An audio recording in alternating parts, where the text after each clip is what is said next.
Здравствуйте, друзья! В эфире «Геоэнергетика Инфо». С вами Радайкин Максим и сегодняшний мой собеседник Александр Фролов. Здравствуйте! Здравствуйте, здравствуйте. Александр, Европа установила рекорд по импорту СПГ в прошлом месяце. Что ж это такое делается? Вы все говорите о том, что Европа сокращает потребление газа, а вот они очередной рекорд установили. И чей СПГ они качают все-таки? Российский или американский? СПГ– это не единственный вид газа, который поступает в Европейский Союз. Понятно, что газ в сжиженном виде сейчас занимает довольно значительную часть от совокупного европейского импорта. Притом, скажем, импорт из тех же Соединенных Штатов, безусловно, все еще идет на очень высоких уровнях. О том, насколько высоки эти уровни, мы сейчас с вами поговорим. Забегая вперед, знаете, спойлерну. Там рекорды, там бьются рекорды. А вот почему бьются рекорды, с чем это связано и как это все выглядит в контексте, вот, я думаю, наша ведь постоянная аудитория за этим приходит, за контекстом. И вот этот самый контекст. Импорт СПГ, безусловно, вырос, но импорт вообще находится на относительно низких уровнях. Относительно чего? Относительно 2023 года. Относительно 2022 года, относительно, ну вы поняли принцип, да? Единственный год, который я сейчас не упомянул, из тех, которые были, ну вот, последними до 2025, это 2024, а в 2024 году, да, импорт был меньше, чем в 2025 году. По крайней мере, если мы берем первые 4,5, ну, почти 4,5 месяца 2025 года и сравниваем их с аналогичным периодом 2024 года. Еще для большей простоты можно просто 4 месяца взять и не пытаться дальше из этого что-то такое делать. Смотрите, действительно, в апреле 2025 года импорт сжиженного природного газа был рекордным, более 13 миллиардов кубических метров по данным Брюгель. И это превышает предыдущий рекорд, который был установлен в марте 2025 года. Там разница невелика, в несколько сотен миллионов, но, тем не менее, ну, знаете, несколько сотен миллионов кубических метров в наше неспокойное время – это довольно значимая величина, если так разобраться. Но, тем не менее, то есть за 2025 год было установлено два рекорда. Два рекорда поставок импорта сжиженного природного газа в Европейском Союзе. При этом движение этого самого СПГ не однонаправленно в том смысле, что есть ряд источников, из которых СПГ закупается. Ну, понятно, ранее упоминавшиеся Соединенные Штаты Америки, Российская Федерация, страны Ближнего Востока. Ну и под странами Ближнего Востока мы в первую, да и, пожалуй, в единственную очередь чаще всего подразумеваем Катар. И далее, кстати, уважаемые комментаторы, которые полгода назад нам рассказывали про катарскую трубу. Как дела с вашей катарской трубой? Уже начали строить? Все хорошо? Расскажите в комментариях, как там? Как там? У вас уже строительство ведется, да? Катар уже через Сирию ведет трубу? Не сдерживайте себя, пишите. Так вот, а мы пока про реальность поговорим. Так вот, из Катара идет газ. Газ идет от ряда африканских поставщиков. И вот Ближний Восток и Африка в апреле 2025 года сократили поставки. Это не надо понимать буквально, что некая, знаете, Африка собралась и такая, нет, все, мы сокращаем поставки. Нет, имеется в виду, что импорт с этих направлений немного, но снизился. А вот импорт из России и из Соединенных Штатов вырос. Притом импорт из Соединенных Штатов, а точнее, ну вот если прям совсем точно говорить, с американского направления оказался рекордным. В принципе, то есть было побито два рекорда в апреле сразу. Импорт СПГ вообще и импорт сжиженного природного газа из Соединенных Штатов в частности.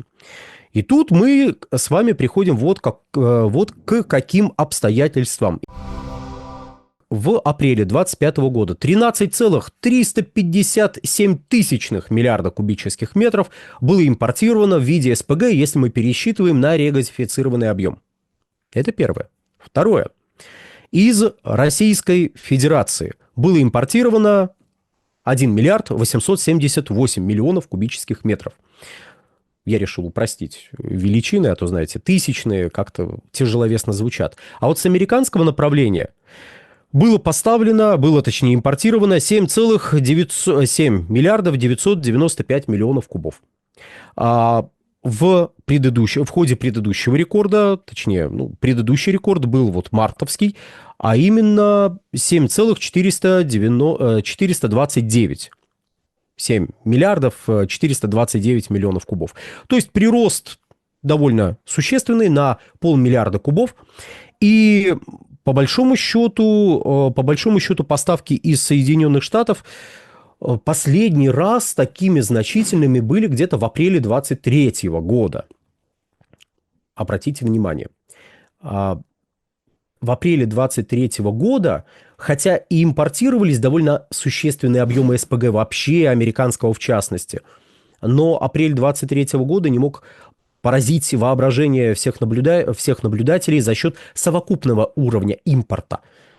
То есть 2023 год был провальным. 2024 год был тоже провальным. Импорт и в 2023, и в 2024 годах оказывался на не исторически минимальном уровне, но близко к тому. И сейчас, по сути, 2025 год демонстрирует лучшие результаты, чем 2024, но мы не зря делаем оговорку про частичное восстановление поставок. Прошу прощения, про частичное восстановление спроса. Мы не зря делаем оговорку про то, что восстановление спроса идет, неравномерно, не во всех областях. Так, к примеру, не так давно Европейская комиссия опубликовала дорожную карту по отказу от российских энергоносителей вообще, от газа в частности, и там они рассказывали о том, что благодаря их усилиям в области ВИЭ, благодаря их усилиям в области экономии газа удалось достичь невероятных результатов, отказавшись там от ой-ой-ой, каких объемов российского газа. Но если разобраться в структуре того самого сокращения, неожиданно мы замечаем, что большая часть сокращения была связана с падением спроса со стороны промышленности, и домохозяйств. Причем тут возобновляемые источники энергии? По большому счету ни при чем. На каждую крышу солнечную панель не поставили, и каждое домохозяйство в Европейском Союзе не начало вдруг вместо газа потреблять электрическую энергию. Наоборот, там несколько переживают по поводу того, что, вы знаете, как-то не внедряются эти экологически чистые методы отопления, не внедряется оборудование, которое должно заместить газ в домохозяйствах. Не внедряется теми темпами, на которые рассчитывали. Удивительное дело, сочетание представлений Европейской комиссии о себе и о своем рынке и реалий этого самого рынка. То есть мы с вами видим какую штуку. В 2025 году наибольший прирост по имеющимся данным демонстрирует электроэнергетика. Электроэнергетика больше потребляет газа, чем за аналогичный период прошлого года, потому что снизилось производство электрической энергии на ветроэлектростанциях. Мы уже как-то в одном из предыдущих роликов касались этой темы. И в этом ключе частичное восстановление происходит, но оно не свидетельствует о полноценном восстановлении экономики. Хотя мы можем найти страны, где восстанавливается спрос на газ в промышленном секторе. Однако есть другие страны, например, та же Германия, где такого восстановления, по крайней мере, по имеющейся на данный момент информации не наблюдается. Не наблюдается, и при этом до 2025 года в Германии произошло довольно существенное снижение индекса промышленного производства.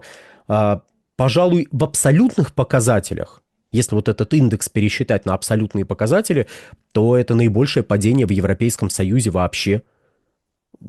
Тут я не берусь утверждать на 100%, но, по крайней мере, если учитывать, что падение этого индекса составило где-то 6-7%, это так, это очень много.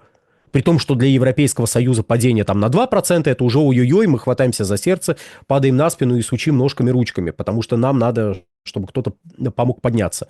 То представьте, что означает снижение на 6-7%. Это огромное падение. Министерство экономики Германии прогнозирует снижение ВВП. Да, небольшое, Но опять же, понимаете, одно дело, когда вы говорите, ну, небольшой рост, ай-яй-яй, всего на 1%. А другое дело, когда вы говорите о снижении на 0,2%. Ну, на этом фоне, знаете, рост на 1%, это прям хорошо, это прям существенно. Ну вот. То есть сочетание мы наблюдаем низкого уровня импорта по сравнению со средними показателями за последние там, лет 5-10.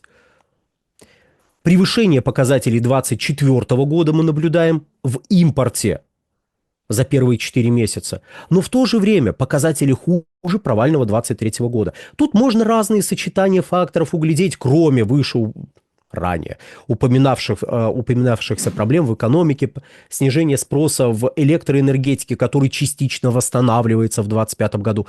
Вот если даже это отодвинуть в сторону, мы должны посмотреть на подземные хранилища газа.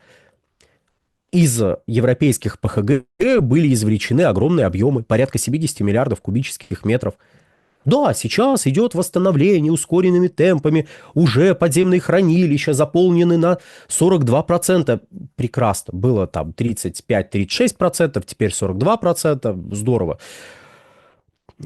Я сейчас страшное скажу, вот сейчас приготовьтесь.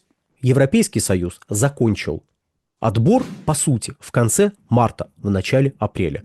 И за чуть более месяца было закачано порядка 6% пунктов. Именно порядка. То есть нам в данном случае конкретная величина не столь значима. Хорошие темпы с одной стороны, а с другой стороны вам надо минимум 90% набрать.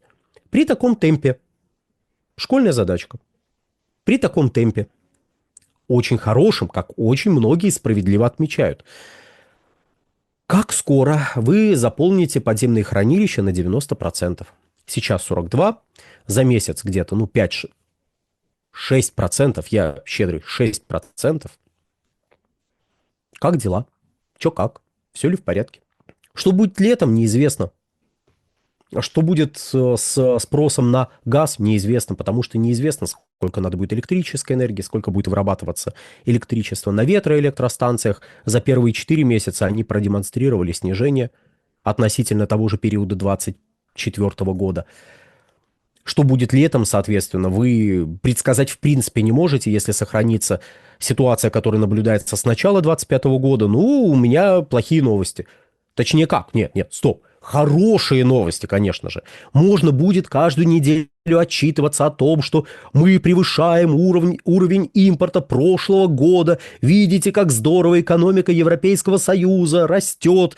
Потому что рост спроса на газ, это частично и косвенно свидетельствует о восстановлении экономики. Видите, как здорово, похлопайте нас по плечу, это мы сделали. При том, что Еврокомиссия в своей дорожной карте, которая по отказу от российских энергоносителей на полном серьезе заявляла, в 2025 году спрос расти не будет. Ребят, вы опубликовали эти данные, точнее эту карту, в мае, 6 мая. Уже хотя бы за первый квартал, к моменту, как вы текст подготовили, за первый квартал статистика была. Можно было сделать какие-то выводы, как-то, более мягко, мягко более сформулировать, но почему-то они решили этого не делать, и да ладно. Понимаете, зато у нас лишний повод будет по итогам 2025 года их попинать. Почему бы нет? Знаете, поставим галочку, попытаемся не забыть и попинаем в конце 2025 года. За то, что они так, скорее всего, ошиблись. На этом, дорогие друзья, будем завершать. В общем, СПГ бьет рекорды. Потребление газа в Европейском Союзе хоть и восстанавливается, но находится все еще на очень низком уровне. И прогнозы Европейской комиссии вообще, Европейской комиссии в частности, европейского руководства вообще, почему-то начинают не сбываться уже по итогам первых 4 месяцев 2025 года. Молодцы они, очень хорошие прогнозисты, а мы на сегодня с вами будем завершать. Александр, большое спасибо за комментарий. Друзья, подписывайтесь на телеграм-канал Геоэнергетика. Подписывайтесь на телеграм-канал Александра Фролова. Ссылки будут в описании и закрепленном комментарии. Там же будут реквизиты для желающих финансово поддержать наш проект, чтобы мы и дальше также бодро вещали на всех площадках без монетизации. Спасибо, до новых встреч. Подпишитесь на телеграм-канал «Нефтегазовая игра», это мой персональный, и на телеграм-канал «Инфотек». Все, большое спасибо, всего хорошего.